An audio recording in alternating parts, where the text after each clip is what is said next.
श्रुतिस्मृतिपुराणानामालयं करुणालयं नमामि भगवत्पादं शङ्करं लोकशङ्करम्। ಶ್ರೀ ಗುರುಭ್ಯೋ ನಮಃ. ಶ್ರುತಿ ಸ್ಮೃತಿ ಪುರಾಣಗಳಲ್ಲಿ ಅಡಕವಾಗಿರುವಂತಹ ಶಂಕರ ಭಗವತ್ಪಾದರನ್ನ ನೆನೆಯುತ್ತಾ ಸದಾಶಿವ ಸಮಾರಂಭಾಂ ಶಂಕರಾಚಾರ್ಯ ಮಧ್ಯಮಾಂ ಅಸ್ಮದಾಚಾರ್ಯ ಪರ್ಯಂತಾಂ ವಂದೇ ಗುರು ಪರಂಪರಾಂ. ಸದಾಶಿವ ಸಮಾರಂಭಾಂ, ಶಿವನನ್ನ ಆದಿಯಾಗಿ ಇಟ್ಟುಕೊಂಡು, ಶಂಕರನನ್ನ ಮಧ್ಯವಾಗಿ ಇಟ್ಟುಕೊಂಡು, ಅಸ್ಮದಾಚಾರ್ಯರನ್ನ ಅಂತಿಮವಾಗಿ ಇಟ್ಟುಕೊಂಡು ಎಲ್ಲ ಗುರು ಪರಂಪರೆಗಳಿಗೂ ವಂದಿಸುತ್ತಾ, ಗುರು ಅಂತ ಹೇಳಿದ್ರೆ ಗುರು ಎರಡೇ ಅಕ್ಷರವನ್ನ ಉಳ್ಳಂತಹ ಒಂದು ಪದ.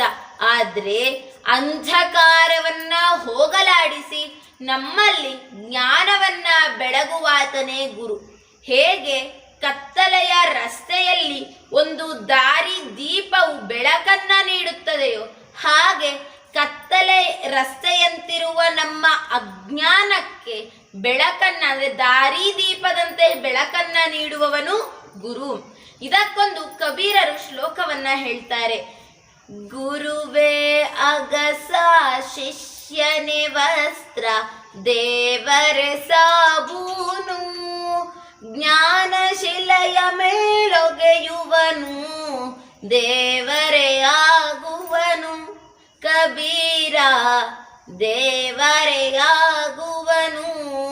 ಮೊದಲು ಎರಡು ಪಂಕ್ತಿಯ ಅರ್ಥವನ್ನ ತಿಳಿದುಕೊಳ್ಳೋಣ. ಗುರುವೇ ಅಗಸ ಶಿಷ್ಯನೇ ವಸ್ತ್ರ, ದೇವರೇ ಸಾಬೂನು. ಸಾಬೂನು ಅಂತ ಹೇಳಿದ್ರೆ ಸೋಪು ಅಂತ ಅರ್ಥ. ಗುರುವೇ ಅಗಸ ಶಿಷ್ಯನೇ ವಸ್ತ್ರ. ಶಿಷ್ಯ ವಸ್ತ್ರ ಅನ್ನೋದು ಯಾವಾಗ ಒಗೆಯಲ್ಪಡುತ್ತದೆ ಅಂತ ಹೇಳಿದ್ರೆ, ವಸ್ತು ಮಲಿನವಾದಾಗ ಮಾತ್ರ ಅದರ ಮಾಲೀಕ ಒಗೆಯುತ್ತಾನೆ. ಹಾಗಾದ್ರೆ ಶಿಷ್ಯನೇ ವಸ್ತ್ರ, ಗುರುವೇ ಅಗಸ. ಈಗ ಶಿಷ್ಯ ವಸ್ತ್ರ ಆದ್ರೆ ಅವನನ್ನ ಒಗೆಯುವವನು ಒಬ್ಬ ಬೇಕು, ಅವನೇ ಅಗಸ. ಯಾರು? ಗುರು. ಯಾವಾಗ ಶಿಷ್ಯನು ಮಲಿನನಾಗಿರ್ತಾನೋ, ಮಲಿನ ಅಂದ್ರೆ ದೇಹದ ಮಲಿನವಲ್ಲ, ಯಾವಾಗ ಮನಸ್ಸಿನಿಂದ ಅಶುದ್ಧನಾಗಿರ್ತಾನೋ ಅವನ ಅಂಧಕಾರವನ್ನ ತೊಳೆದು ಹಾಕಲು ಗುರು ಬರ್ತಾನೆ. ಅವನು ನಮ್ಮ ಮೇಲೆ, ಅಂದ್ರೆ ದೇವರೇ ಸಾಬೂನು ಅಂತ ಹೇಳಿದ್ರೆ, ದೇವರ ವಿಷಯದ ಕುರಿತು ನಮ್ಮ ಮನಸ್ಸಿನಲ್ಲಿ ಲೇಪನವನ್ನ ಮಾಡ್ತಾನೆ. ಜ್ಞಾನಶಿಲೆಯ ಮೇಲೊಗೆಯುವನು. ಬಟ್ಟೆ ಒಗೆಯೋಕೆ ಒಂದು ಕಲ್ಲನ್ನ ಬೇಕು, ಆ ಕಲ್ಲೇ ಜ್ಞಾನಶಿಲೆ. ದೇವರು ಜ್ಞಾನಶಿಲೆಯ ಮೇಲೆ ನಮ್ಮನ್ನ ಒಗಿಸಲ್ಪಡುತ್ತಾನೆ. ಯಾರ ಮೂಲಕ ಅಂತ ಹೇಳಿದ್ರೆ ಗುರುಗಳ ಮೂಲಕ. ಆಗ ಆ ಶಿಷ್ಯನು ಕೂಡ ಗುರುವೇ ಆಗ್ತಾನೆ ಅಂತ ಈ ಒಂದು ಶ್ಲೋಕದ ತಾತ್ಪರ್ಯವಾಗಿದೆ. ಈ ರೀತಿಯಾಗಿ ನಮ್ಮ ಜೀವನದಲ್ಲಿ ಬೆಳಕನ್ನ ನೀಡುವವರು ಗುರು. ಸಾಮಾನ್ಯ ರೂಪದಲ್ಲಿ, ಸಂಸಾರಿ ವೇಷದಲ್ಲಿ ಸ್ವಾಮಿ ನಿನ್ನಡೆಗೆ ಬರಬಹುದು ವರವ ನೀಡಿ, ಮಹಿಮೆ ಕಾಂಬೊಡೆ ನಿನಗೆ ಸಂಸ್ಕಾರವಿರಬೇಕು, ತಾಮಸಿಗೆ ವರವೆಲ್ಲಿ ಮಂಕುತಿಮ್ಮ. ಗುರುಗಳೇ ದೇವರು ಅಂತ ಹೇಳ್ತಾರೆ. ಗುರು ಮತ್ತೆ ದೇವರಿಗೂ ಇರೋದು ಒಂದೇ ವ್ಯತ್ಯಾಸ. ದೇವರು ನಮ್ಮ ಕಣ್ಣಿಗೆ ಕಾಣೋದಿಲ್ಲ, ಗುರು ನಮ್ಮ ಕಣ್ಣಿಗೆ ಕಾಣ್ತಾನೆ. ಈ ವ್ಯತ್ಯಾಸವಷ್ಟೇ. ದೇವರು ನಮಗೆ ಸುಖವನ್ನ ಕಷ್ಟವನ್ನ ಎರಡನ್ನ ಕೊಡ್ತಾನೆ. ಗುರುಗಳು ಕೂಡ ಕಷ್ಟದ ವಿಷಯಗಳನ್ನ ಬೋಧಿಸ್ತಾರೆ, ಸುಖದ ವಿಷಯಗಳನ್ನ ಕೂಡ ಬೋಧಿಸ್ತಾರೆ. ಹಾಗೆ ನಮ್ಮ ಗುರು ಪರಂಪರೆಯಲ್ಲಿ ಅನೇಕ ಗುರು ಮಹಾರಾಜರು, ಗುರುಗಳು ಎಲ್ಲರೂ ಕೂಡ ಆಗಿ ಹೋಗಿದ್ದಾರೆ. ಅದರಲ್ಲಿ ಶಂಕರಾಚಾರ್ಯರು ಕೂಡ ಒಬ್ರು. ಇವರು ಯಾವ ರೀತಿಯಾಗಿದ್ರು, ಇವರ ವರ್ಣನೆ ಏನು ಅಂತ ಹೇಳಿದ್ರೆ, ಅಷ್ಟವರ್ಷೇ ಚತುರ್ವೇದಿ, ದ್ವಾದಶೇ ಸರ್ವಶಾಸ್ತ್ರವಿತ, ಷೋಡಶೇ ಕೃತವಾನ್ ಭಾಷ್ಯಂ, ದ್ವಾತ್ರಿಂಶೇ ಮರಣಾಧ್ರುವಂ. ಸರಳವಾದಂತಹ ಶ್ಲೋಕ, ಆದರೆ ಈ ಒಂದು ಶ್ಲೋಕದಲ್ಲಿ ಶಂಕರಾಚಾರ್ಯರ ಇಡೀ ಜೀವನ ಚರಿತ್ರೆಯನ್ನ ನೋಡಬಹುದು. ಅಷ್ಟವರ್ಷೇ ಚತುರ್ವೇದಿ. ನಮ್ಮ ಸನಾತನ ಧರ್ಮದಲ್ಲಿ 4 ವೇದಗಳನ್ನ ನಾವು ಕಾಣಬಹುದು. ಯಾವ್ಯಾವುದು ಅಂತ ಹೇಳಿದ್ರೆ ಋಗ್ವೇದ, ಯಜುರ್ವೇದ, ಸಾಮವೇದ, ಅಥರ್ವವೇದ. ಈ 4 ವೇದಗಳು ನಮ್ಮ ಸನಾತನ ಧರ್ಮದಲ್ಲಿದೆ. ಆ 4 ವೇದಗಳನ್ನ ಯಾರು ಅಧ್ಯಯನವನ್ನ ಮಾಡ್ತಾರೋ ಅವರಿಗೆ ಚತುರ್ವೇದಿ ಎಂಬ ಹೆಸರು ಬರುತ್ತೆ.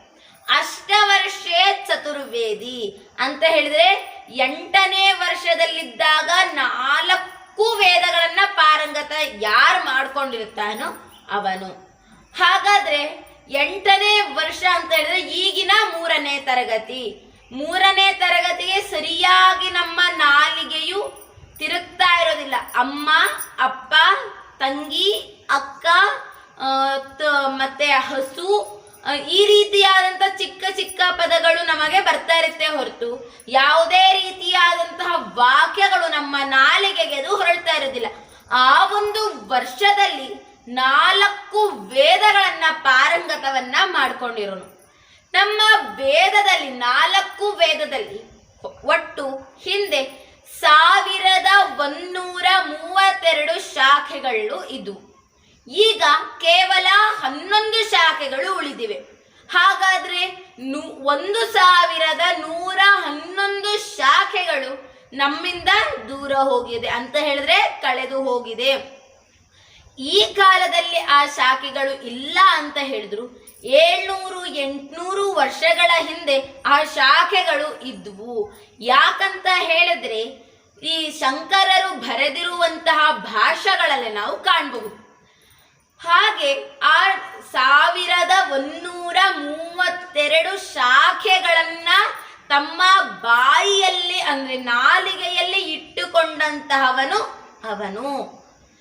ಹಾಗೆ 12 ಸರ್ವಶಾಸ್ತ್ರವಿತ ಅಂತ ಹೇಳಿದ್ರೆ 12ನೇ ವಯಸ್ಸಿನಲ್ಲಿ ಎಲ್ಲಾ ಶಾಸ್ತ್ರಗಳನ್ನ ಕಲಿತಾನೆ. ಆ ಶಾಸ್ತ್ರದಲ್ಲಿ ಉಪನಿಷತ್, ಪುರಾಣಗಳು, ಹಂಗೆ ಶಾಸ್ತ್ರಗಳು, ಮೀಮಾಂಸಾ, ವೇದಾಂತ, ನ್ಯಾಯ, ತರ್ಕ ಇವೆಲ್ಲವನ್ನ ಕಲಿತಾನೆ.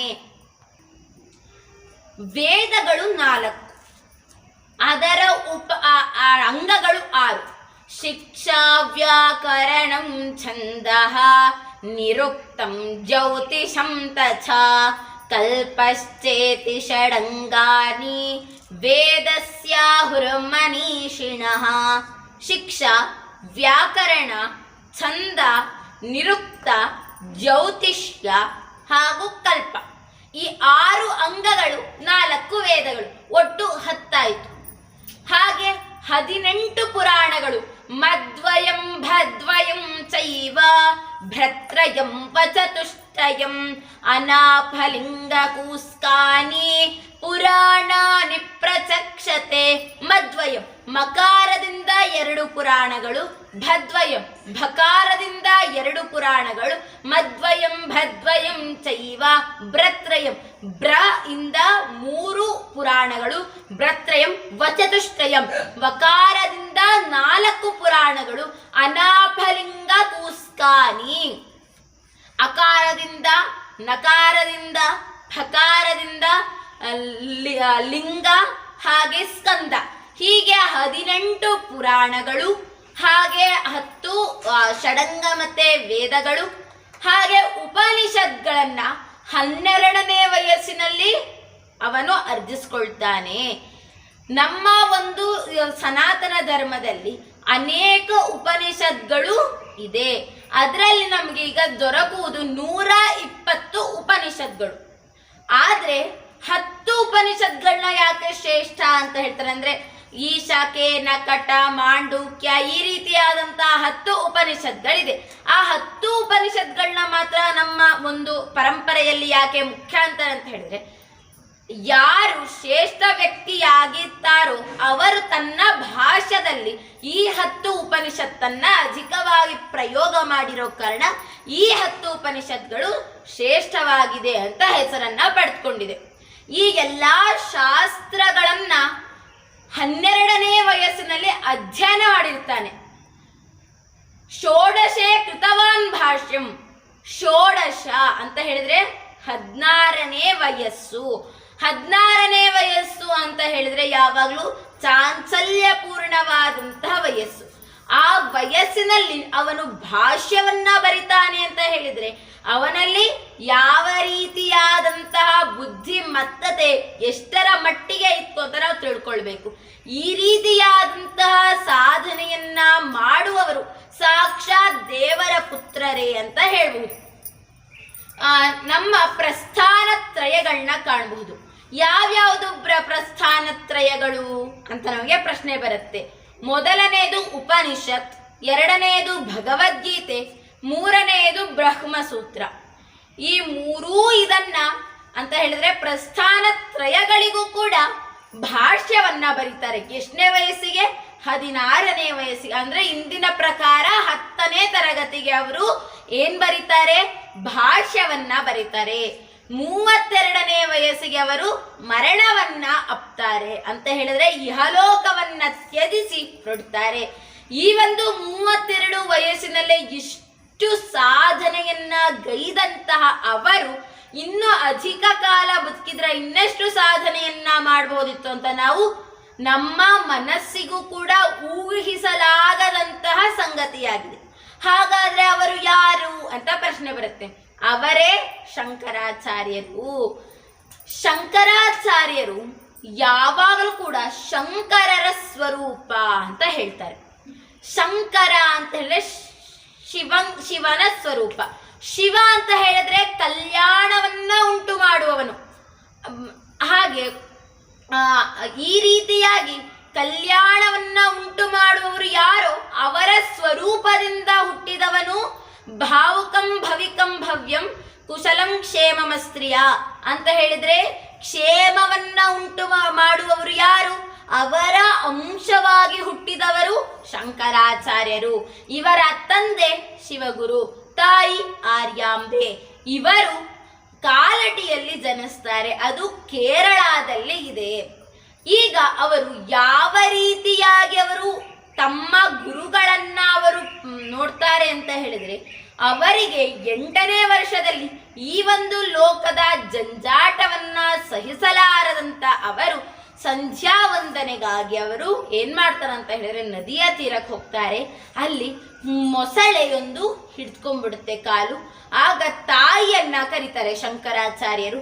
ಆಗ ತಾಯಿ ಬೇಡ್ಕೋತಾಳೆ ಬಿಡು ಬಿಡು ಅಂತ. ಆಗ ಶಂಕರರು ಹೇಳ್ತಾರೆ, ನೀನು ಸನ್ಯಾಸವನ್ನ ಸ್ವೀಕರಿಸಲು ಅಂಗೀಕರಿಸು, ಆಗ ಈ ಮೊಸಳೆ ನನ್ನನ್ನ ಬಿಡುತ್ತೆ ಅಂತ.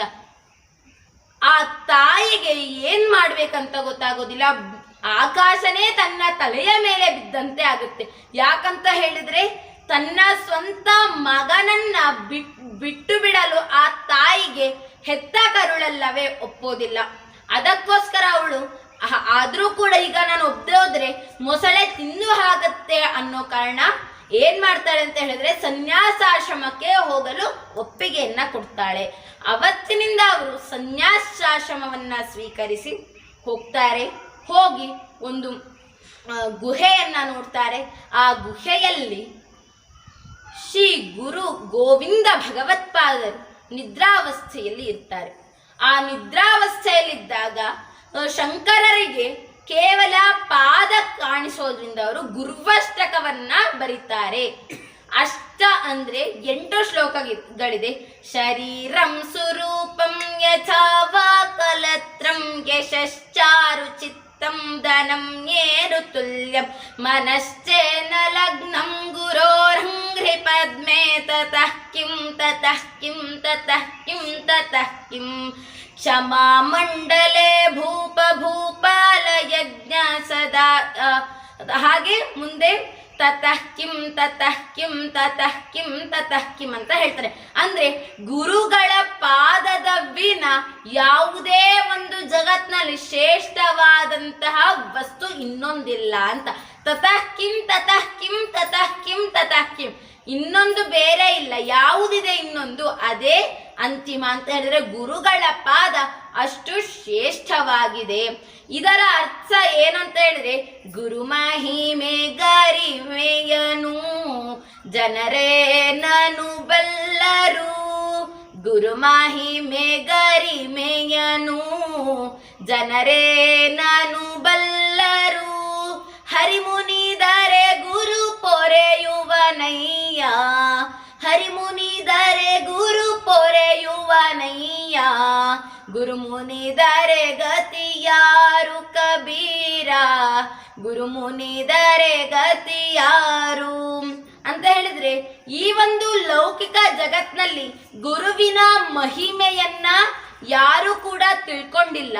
ಹರಿ ಅಂತ ಹೇಳಿದ್ರೆ ಇಲ್ಲಿ ನಾವು ಎಲ್ಲಾ ದೇವರನ್ನ ನಾವು ತಗೋಬೇಕು. ಯಾಕಂತ ಹೇಳಿದ್ರೆ ಆಕಾಶಾತ್ ಪತಿತಂ ತೋಯಂ ಯಥಾ ಗಚ್ಚತಿ ಸಾಗರಂ ಸರ್ವದೇವ ನಮಸ್ಕಾರ ಕೇಶವಂ ಪ್ರತಿಗಚ್ಚತಿ ಅಂತ ಹೇಳ್ತಾರೆ. ಹೇಗೆ ಆಕಾಶದಿಂದ ಬಿದ್ದಂತಹ ಮಳೆಯ ನೀರು ಹರಿದು ಹರಿದು ದೊಡ್ಡ ಸಮುದ್ರವನ್ನ ಸೇರುತ್ತದೆಯೋ, ಹಾಗೆಯೇ ನಾವು ಬೇರೆ ದೇವರಿಗೆ ಎಲ್ಲಾ ದೇವರಿಗೂ ಮಾಡಿದ ನಮಸ್ಕಾರ ಕೇಶವನಿಗೆ ಸಲ್ಲುತ್ತದೆ ಎಂಬ ಒಂದು ಸುಭಾಷಿತದಂತ ಇಲ್ಲಿ ಹರಿ ಅಂತ ತಗೊಂಡಿದ್ದಾರೆ. ಹರಿ ಮುನಿದರೆ ಗುರು ಪೊರೆಯುವನಯ್ಯ. ಯಾವಾಗ ಹರಿ ಮುನಿಸ್ಕೊಳ್ತಾನೋ ಆಗ ಗುರುಗಳು ನಮ್ಮನ್ನ ಸಾಕಿ ಸಲಹುತ್ತಾರೆ. ಆದ್ರೆ ಗುರುವೇ ಮುನಿದರೆ ನಮಗೆ ಯಾರೂ ಗತಿ ಇಲ್ಲ. ಅದಕ್ಕೋಸ್ಕರ ಗುರು ಭಕ್ತಿಯಿಂದ ನಾವೇನ್ ಮಾಡ್ಬೇಕಂತ ಹೇಳಿದ್ರೆ ಸಾಧನೆಯನ್ನ ಮಾಡಬೇಕು. ಗುರು ಯಾವಾಗ ಮುನಿತಾನೋ ಆಗ ನಮಗೆ ಕೆಟ್ಟ ಕಾಲ ಹತ್ರ ಬರ್ತಿದೆ ಅಂತ. ಹೇಗೆ ಪರಶುರಾಮರು ಮುನಿಯುತ್ತಾರೋ, ಯಾವಾಗ ಕರ್ಣ ನಾನು ಬ್ರಾಹ್ಮಣ ಅಂತ ಹೇಳಿ ಅಸತ್ಯವನ್ನ ನುಡಿದು ಸರ್ವ ಶಸ್ತ್ರಗಳನ್ನ ಅಧ್ಯಯನ ಮಾಡಿದ ನಂತರ ಪರಶುರಾಮರು ಒಮ್ಮೆ ಕರ್ಣನನ್ನ ಕರೆದುಕೊಂಡು ಒಂದು ಇಲ್ಲಿ ಹೂವಿನ ತೋಟಕ್ಕೆ ಹೋಗ್ತಾರೆ. ಅಲ್ಲಿ ಸುಸ್ತಾದಂತಹ ಪರಶುರಾಮರು ಕರ್ಣನ ತೊಡೆಯ ಮೇಲೆ ನಿದ್ರಾವಸ್ಥೆಗೆ ಜಾರ್ತಾರೆ. ಆಗ ಒಂದು ಜೇನು ನೊಣ ಬಂದು ಕರ್ಣನ ತೊಡೆಯನ್ನ ಕಚ್ಚುತ್ತಾ ಇರುತ್ತೆ.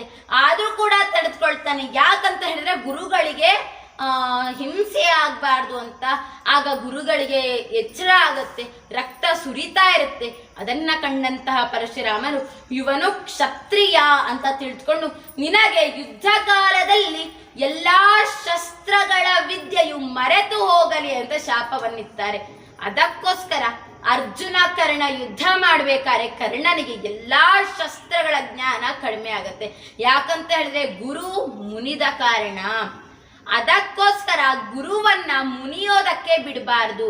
ಈ ರೀತಿಯಾದಂತಹ ತಿಳಿದಿರುವಂತಹ ಶಂಕರಾಚಾರ್ಯರು ಹೇಳ್ತಾರೆ, ತತಃ ಕಿಂ ತತಃ ಕಿಂ ತತಃ ಕಿಂ ತತಃ ಕಿಂ ಅಂತ ಗುರೋರಂಗ್ರಿ ಪದ್ಮೆ ಅಂತ ಹೇಳ್ತಾರೆ. ಅಂತ ಹೇಳಿದ್ರೆ ಗುರುವಿನ ಪಾದವೇ ಸಾಕು ನನ್ನ ಜ್ಞಾನದ ರಾಶಿಯನ್ನ ಹೆಚ್ಚಿಸ್ಕೊಳ್ಳಲು ಅಂತ ಹೇಳಿ ಈ ಒಂದು ಅಷ್ಟಕದಲ್ಲಿ ಬರೀತಾರೆ. ನಾವು ಶಂಕರಾಚಾರ್ಯರಿಂದ ಅನೇಕ ವಿಷಯಗಳನ್ನ ತಿಳ್ಕೊಳ್ಳೋದಿದೆ.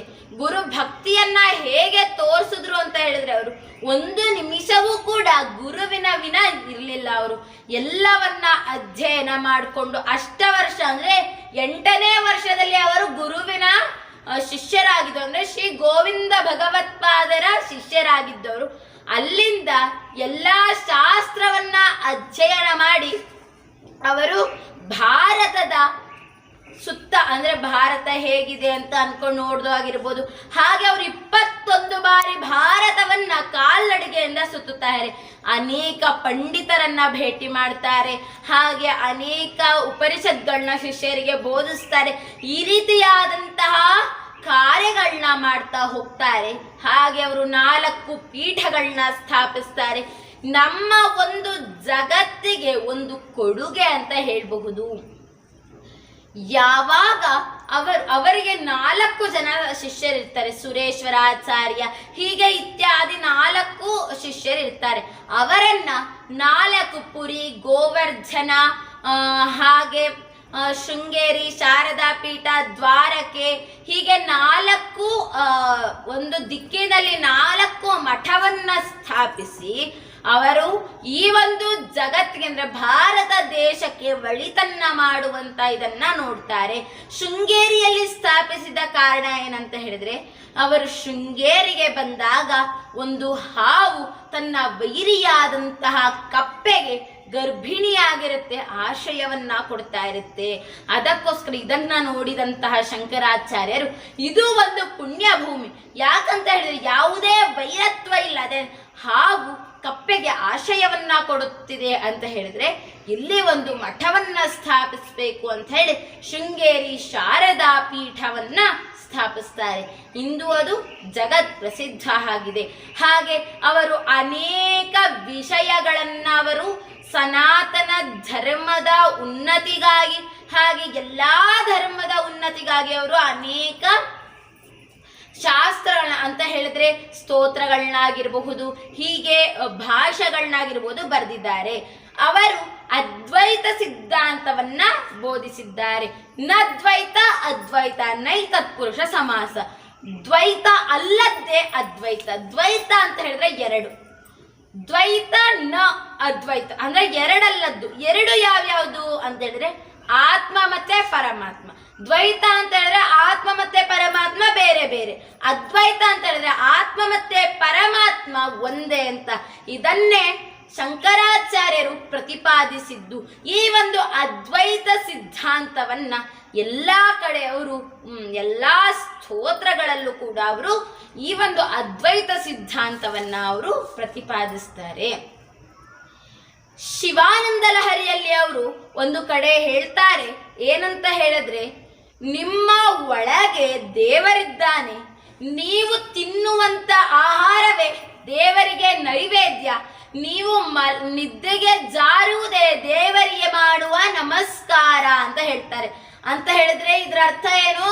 ನಾವು ಮತ್ತೆ ದೇವರು ಬೇರೆಯವರಲ್ಲ, ನಮ್ಮೊಳಗೆ ದೇವರಿದ್ದಾನೆ ಅಂತ ನಮಗೆ ಈ ಒಂದು ಅಂಧಕಾರವನ್ನ ತುಂಬಿದಂತಹ ಮನುಷ್ಯರ ಬುದ್ಧಿಗೆ ಸ್ವಲ್ಪ ಜ್ಞಾನದ ಬೆಳಕನ್ನ ನೀಡಲು ಏನ್ ಮಾಡ್ತಾ ಇದ್ದಾರೆ? ಶಂಕರಾಚಾರ್ಯರು ಪ್ರಯತ್ನ ಪಡ್ತಾ ಇದ್ದಾರೆ. ಈ ರೀತಿಯಾಗಿ ಅನೇಕ ದಕ್ಷಿಣಾಮೂರ್ತಿ ಸ್ತೋತ್ರ ಆಗಿರಬಹುದು, ಸೌಂದರ್ಯ ಲಹರಿ ಆಗಿರಬಹುದು, ಹಾಗೆ ಶಿವಾನಂದ ಲಹರಿ ಆಗಿರಬಹುದು, ಭಜ ಗೋವಿಂದಂ ಆಗಿರಬಹುದು, ಹೀಗೆ ಅನೇಕ ಸ್ತೋತ್ರಗಳನ್ನ ರಚಿಸಿದ್ದಾರೆ. ಭಜ ಗೋವಿಂದಂ ಭಜ ಗೋವಿಂದಂ ಗೋವಿಂದಂ ಭಜ ಮಂದಮತೆ ಸಂಪ್ರಾಪ್ತೆ ಸನ್ನಿಹಿತೆ ಕಾಲೇ ನಹಿ ನಹಿ ರಕ್ಷತಿ ಢುಕೃಂಕರಣೆ. ಭಜಿಸು ಗೋವಿಂದನ ಭಜಿಸು ಗೋವಿಂದನ ಗೋವಿಂದನ ಭಜಿಸು ಮಂದಮತೆ ಅಂತ ಶಂಕರಾಚಾರ್ಯರು ಹೇಳ್ತಾರೆ. ಅಂದ್ರೆ ನೀನು ಮರಣವನ್ನ ಅಪ್ಪುವ ಸಮಯದಲ್ಲಿ ಡುಕೃಂಕರಣೆ ಅಂತ ಹೇಳಿದ್ರೆ ಸಂಸ್ಕೃತದಲ್ಲಿ ಡುಕೃಂಕರಣೆ ಅಂತ ಒಂದು ಧಾತು. ಕರೋತಿ ಕುರುತಃ ಕರೋತು ಕುರುತಾತ್ ಕುರುತಾಂ ಕುರುವಂತು ಕರೋತಿ ಕುರುತಃ ಕುರ್ವಂತಿ. ಈ ರೀತಿಯಾದಂತಹ ಧಾತು ರೂಪ ಚಲಿಸುತ್ತೆ. ಇದಕ್ಕೆ ಶೀರ್ಷಿಕೆ ಡುಕೃಂಕರಣೆ ಅಂತ. ನೀನು ಮರಣವನ್ನಪ್ಪುವ ಸಮಯದಲ್ಲಿ ಯಾವುದೇ ರೀತಿಯಾದಂತಹ ಡುಕೃಂಕರಣೆ ಅಂತ ಹೇಳಿದ್ರೆ ಯಾವುದೇ ಶಾಸ್ತ್ರಗಳು ಬರೋದಿಲ್ಲ. ಅದಕ್ಕೋಸ್ಕರ ಭಜಿಸು ಗೋವಿಂದನ ಭಜಿಸು ಗೋವಿಂದನ ಗೋವಿಂದನ ಭಜಿಸು ಮಂದಮತೆ. ಮತಿಹಿ ಅಂತ ಹೇಳಿದ್ರೆ ಬುದ್ಧಿ, ಮಂದ ಅಂತ ಹೇಳಿದ್ರೆ ಏನು ಇಲ್ಲದೆ ಇರೋದು ಅಂತ ಹೇಳಿದ್ರೆ ಕತ್ತಲನ್ನ ಕವಿದಿರುವಂತಹ ಗವಿಯ ರೀತಿಯಾಗಿ ನಮ್ಮ ಬುದ್ಧಿಯಲ್ಲಿ ಅಂದ್ರೆ ಮತಿಯಲ್ಲಿ ಕತ್ತಲು ಕವಿದಿದೆ, ಯಾವುದೇ ರೀತಿಯಾದಂತಹ ಬೆಳಕಿಲ್ಲ. ಅದಕ್ಕೋಸ್ಕರ ಅದನ್ನ ಕಂಡುಹಿಡಿಯುವಂತ ವಿಜ್ಞಾನಿ ಇಂದು ಕೂಡ ಬಂದಿಲ್ಲ. ಅದಕ್ಕೋಸ್ಕರ ನಮ್ಮ ಮತಿಯಲ್ಲಿ ಬೆಳಕನ್ನ ಬೀರುವಂತಹ ಕೆಲಸವನ್ನ ಮಾಡಿದವರೇ ಶಂಕರಾಚಾರ್ಯರು. ನಮಗೆ ಹೇಳ್ತಿದ್ದಾರೆ, ಮಂದಮತಿಗಳಾದ ನೀವು ಕೇಳಿರಿ, ಯಾವಾಗಲೂ ಕೂಡ ಭಜಿಸಿ ಗೋವಿಂದನನ್ನ ಭಜಿಸಿ, ಯಾವುದೂ ಕೂಡ ನಿಮಗೆ ಬರುವುದಿಲ್ಲ. ಜವರಾಯ ಕರೆದಾಗ ಯಾವ ರಕ್ಷಣೆ ಕೊಡದು, ಯಾವ ರಕ್ಷಣೆ ಕೊಡದು ಕಲಿತವ್ಯ ಕರಣ. ಭಜಿಸು ಗೋವಿಂದನ ಭಜಿಸು ಗೋವಿಂದನ ಗೋವಿಂದನ ಭಜಿಸು ಮಂದಮತೆ. ಪುನರಪಿ ಜನನಂ ಪುನರಪಿ ಮರಣಂ ಪುನರಪಿ ಜನನಿ ಜಠರೆ ಶಯನಂ. ಇಹ ಸಂಸಾರೆ ಬಹುದುಸ್ಸಾರೆ ಕೃಪಯಾ ಪಾರೆ ಪಾಹಿ ಮುರಾರೆ ಅಂತ ಅಂತ ಹೇಳ್ತಾರೆ ಶಂಕರರು. ಅಂತ ಹೇಳಿದ್ರೆ ಜನನಿಯ ಗರ್ಭದಲ್ಲಿ ನಾವು ಯಾವಾಗ್ಲೂ ಹುಟ್ಟುತ್ತೀವಿ, ಮರಣವನ್ನ ಅಪ್ತೀವಿ. ಈ ಒಂದು ಲೋಕದ ಸಾಂಸಾರಿಕ ಜಂಜಾಟ ಸಾಕು ಮುರಾರಿ, ನಿನ್ನ ಪಾದಾರವಿಂದಗಳನ್ನ ತೋರ್ಸು ಅಂತ ಈ ಒಂದು ಶ್ಲೋಕದ ಅರ್ಥ.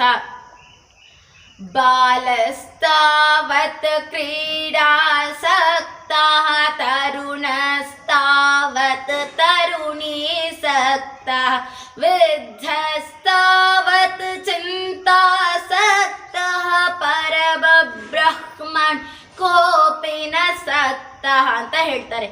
ಅಂತ ಹೇಳಿದ್ರೆ ಚಿಕ್ಕ ವಯಸ್ಸಿನಲ್ಲಿದ್ದಾಗ ಆಟ ಆಡುವ ಆಸೆ, ಯೌವನ ಬಂದಾಗ ತರುಣಿಯರ ಆಸೆ, ಹಾಗೆ ವೃದ್ಧಾಪ್ಯದಲ್ಲಿ ಚಿಂತೆಯಲ್ಲಿ ಮುಳುಗ್ತೇವೆ. ಹಾಗಾದ್ರೆ ದೇವರಿಗೆ ಸಮಯ ಎಲ್ಲಿದೆ?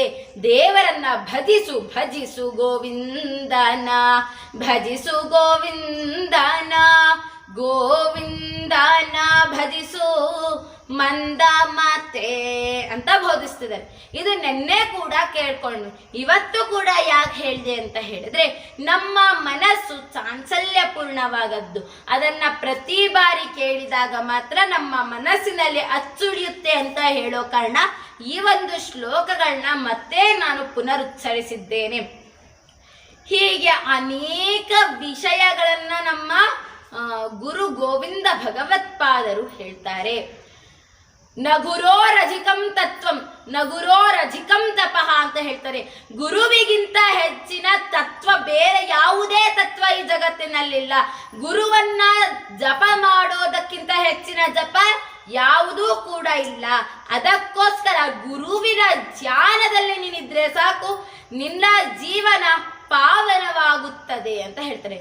ತಮೇವ ಮಾತಾ ಚ ತಮೇವ ಪಿತಾ ತ್ವಮೇವ ಮಾತಾ ಚ ಪಿತಾ ತ್ವಮೇವ ತ್ವಮೇವ ಬಂಧುಶ್ಚ ಸಖಾ ತ್ವಮೇವ ಅಂತ ಹೇಳ್ತಾರೆ.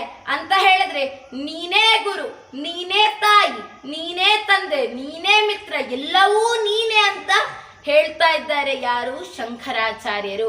ಈ ರೀತಿಯಾದಂಥ ಸರಳ ಸುಲಭ ಸುಲಲಿತವಾದಂತಹ ಈ ಒಂದು ಶ್ಲೋಕ ಸ್ತೋತ್ರಗಳ ಮೂಲಕ ಶಂಕರಾಚಾರ್ಯರು ನಮಗೆ ನಮ್ಮ ಬುದ್ಧಿಯ ಒಳಗೆ ಬೆಳಕನ್ನ ನೀಡುವಂತಹ ಪ್ರಯತ್ನವನ್ನ ಮಾಡಿದ್ದಾರೆ.